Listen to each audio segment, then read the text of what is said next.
हाय दोस्तों, परमेश्वर का धन्यवाद करते हैं। आज की सुबह सुबह हम एक बात को बहुत बार इस चुनाव के माहौल में सुन रहे हैं कि मोदी जी 15 लाख खाते में कब डालेंगे।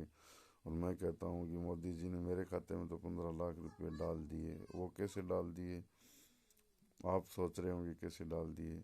हम बचपन में एक कहानी सुनते थे कि हम जो पढ़ने वाले हैं कहानी, एक जाट का बेटा था, दो बेटे थे। तो एक बहुत बड़ा आलसी था और एक काम करता था।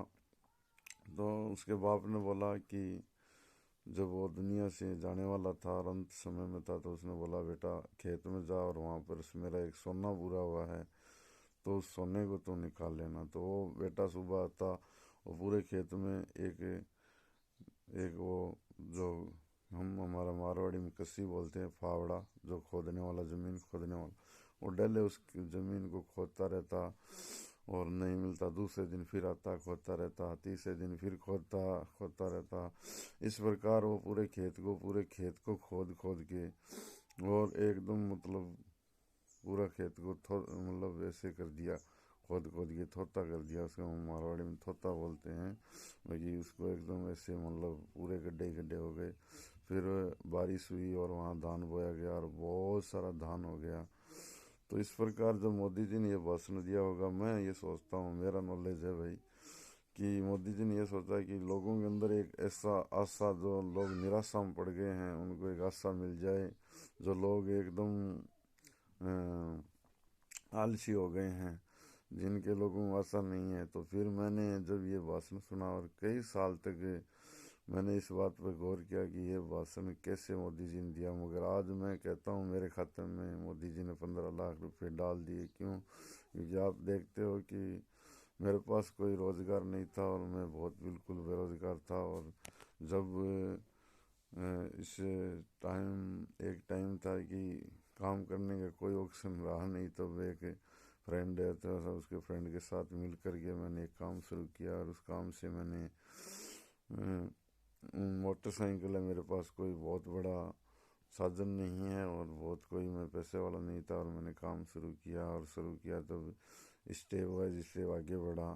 कहने का मतलब मेरा ये है कि परमेश्वर का वचन ये कहता है कि अगर आदमी निराशा में होता है ना, उसको अगर आशा मिल जाए, कोई आदमी दुखी होता है, उनको अगर एक आशा वाली बात मिल जाए, तो उसका दुख खत्म होता है और वो अपने लक्ष्य की तरफ आगे बढ़ता है।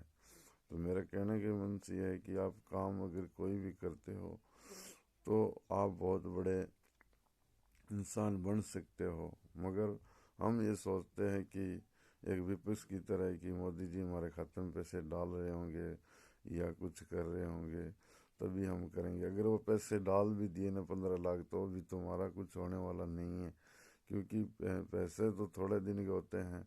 हमने एक कहानी भी ऐसे देखी है कि एक बंदा था और यीशु मसीह ने ये कहानी बताई है कि जब उसके बाप के दो बेटे थे और बहुत पैसे वाले थे। एक के पास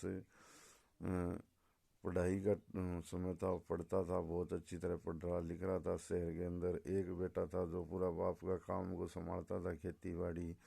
और हम देखते हैं कि जब वो शहर में जो पढ़ने वाला छोटे वाला बेटा बदमाश हो गया, वहाँ खाना पीना, अपने मन मर्जी का जीवन जीना, बीड़ी सिगरेट दारू अय्याशी ये सब चीज़ सीख गया।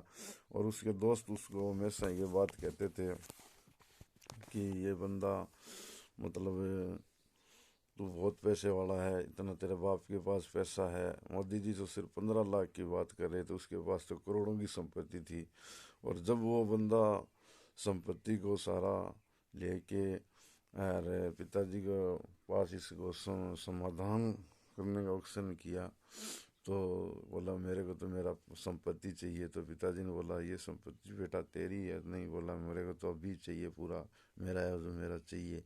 तो पिता ने संपत्ति को अलग अलग कर दिया, अलग अलग करके उसका जो संपत्ति था, करोड़ों लाखों करोड़ों का संपत्ति उसको दे दिया। वो अपनी पत्नी को बच्चों को लेके शहर चला गया। और हम देखते आगे जाके वो बंदा बहुत सारा पैसा था वो जुए में, अय्याशी में, जुओं में, दारू में और ऐसे गलत तरीक़ों में उसने पैसे उड़ा दिया। और उसके बाद में हम देखते हैं कि वो बंदा ऐसा पैसा ख़त्म होने के बाद में वो बंदा बहुत परेशान हो गया, अब करें तो क्या करें। उसने फिर लास्ट में कोई नौकरी जॉब नहीं मिली, फिर एक सुअर चलाने वाला एक मालिक मिला, तो वहाँ पर भी उसको कोई नौकरी नहीं थी। बोले सुअर चराएगा, जो सुअर को मिलेगा वही तुझे खाना पड़ेगा।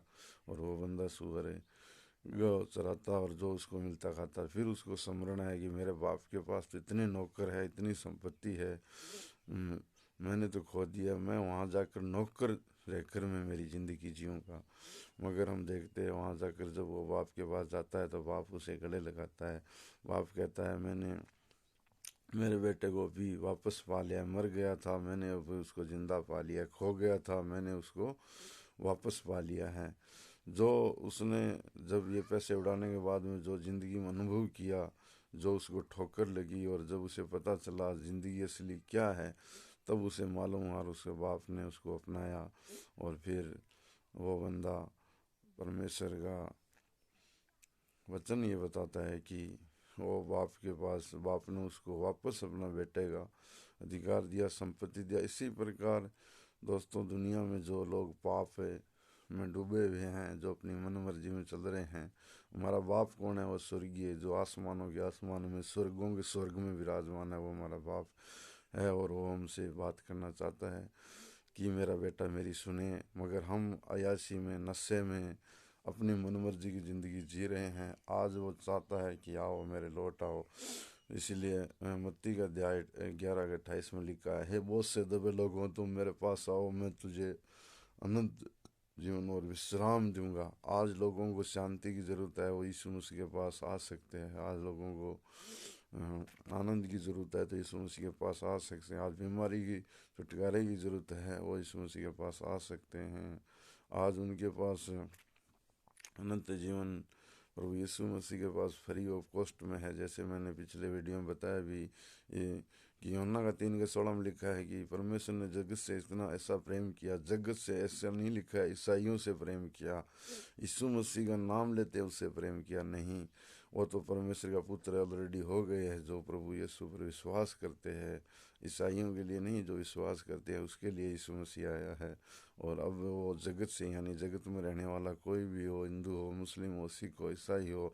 और हम देखते हैं दुनिया में 3,000 प्रकार के पंथ से चलने वाले लोग रहते हैं। उन सब से, महिला हो, पुरुष हो, बड़ा हो, बुजुर्ग हो, काला हो, पीला हो, धोला हो, सबसे उसने प्रेम किया। जैसा यूहन्ना 3:16 में लिखा है, परमेश्वर ने जगत से ऐसा प्रेम किया, उसने अपना इकलौता पुत्र दे दिया ताकि जो कोई विश्वास करे वह अनंत जीवन पाए, नाश न हो। अगर आज आप विश्वास करना चाहते हो तो परमेश्वर को इस वचन को ग्रहण कर सकते हो। और प्रभु का वचन भी यही कहता है कि ये मेरे नाम पर जो विश्वास करेगा अनंत जीवन उसी का है, फ्री ऑफ कॉस्ट, कोई पैसा नहीं, कोई नाम परिवर्तन नहीं, कोई धर्म परिवर्तन नहीं, कोई जीवन का सिर्फ परिवर्तन होगा। और जब जीवन परिवर्तन होगा तो आप खुद अपना जीवन से, आपके जीवन से लोग बहुत सारे प्रभावित हो जाएंगे। परमेश्वर, मैंने कल भी वीडियो में बताया, परमेश्वर पापियों को बचाने के लिए यीशु मसीह को इस दुनिया में आना पड़ा। वो धर्मियों के लिए नहीं, पापियों के लिए। और अपने आप को अगर कोई आज पापी समझता है, दुखी समझता है, शांति में, दुखी में, परेशानी में, वो यीशु मसीह के पास आ सकते हैं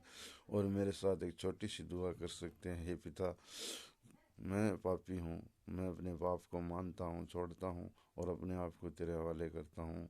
प्रभु यीशु के नाम से मेरे सारे पाप को क्षमा कर प्रभु, और मैं अपना जीवन तुझे देता हूँ यीशु के नाम से, आमीन। ऐसी अगर आप प्रार्थना करते हैं तो आज आपके सारे पाप क्षमा होते हैं और आप अपने परमेश्वर के बेटे और बेटी बन जाते हैं।